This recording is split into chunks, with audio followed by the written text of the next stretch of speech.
Magandang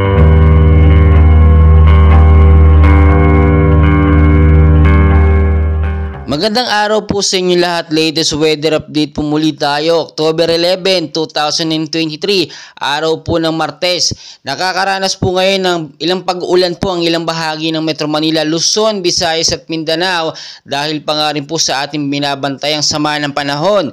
So patuloy po natin binabantayan ito nga pong si Typhoon Bolaben, which is ngayon nga po may layo na lamang na 2,310 kilometers east of southeastern Luzon po yan. Ang kanyang hangin po ngayon pumalo na nga po sa 185 kilometers per hour na may bugso naman pumapalo ngayon sa 210 kilometers per hour. Pa northwestward pa rin po ang kilos sa bilis naman po na 15 kilometers per hour. As you can see naman po sa ating pinaka-live radar, no, ay malapit na nga po ito makapasok sa ating Philippine Area of Responsibility at kasalukuyan po nagpaparamdam na, no, sa ilang bahagi po ng Luzon, Visayas at Mindanao. Ngayong kaumagahan nga po, no, ay nakaranas tayo, bumungad sa atin, no, ang medyo mahinahinang pag-uulan naman, no, pero syempre makulimlim ng panahon at ina-expect po natin na posible pong lumakas yan or posible magtuloy-tuloy yan once na totally nakapasok na sa PAR or Philippine Area of Responsibility itong si Typhoon Bolaben, no, which is makikita nyo yung direction niya medyo nagbago, medyo kumanan siya ng kaunti, pero it doesn't mean na hindi ito magdidireksyon o didirekta dito sa ating Philippine Area of Responsibility. Posible pong magbago pa yan at ito nga po ngayong si Bagyong Bolaben ay maikakategory na po natin bilang isang very strong typhoon, papunta na nga po yan sa super typhoon category. Kaya naman, no, ngayon pa lamang po ay mag-ingat tayo sa banta ng pagbabaha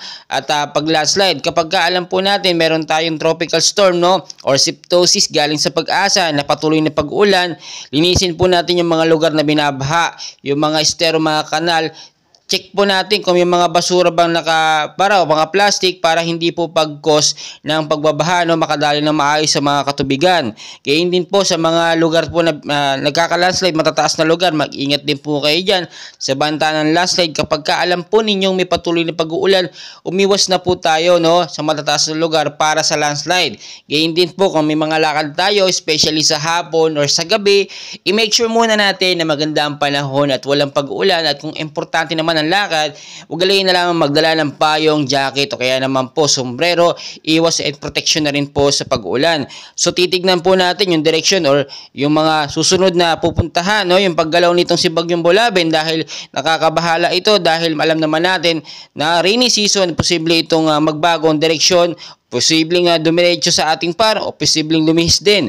So patuloy ko po kayong i-update, and please ako po ay nakikiusap, huwag niyong kakalimutan po mag-like, subscribe, and pahit na rin po ng notification bell for more daily weather updates. Maraming salamat po.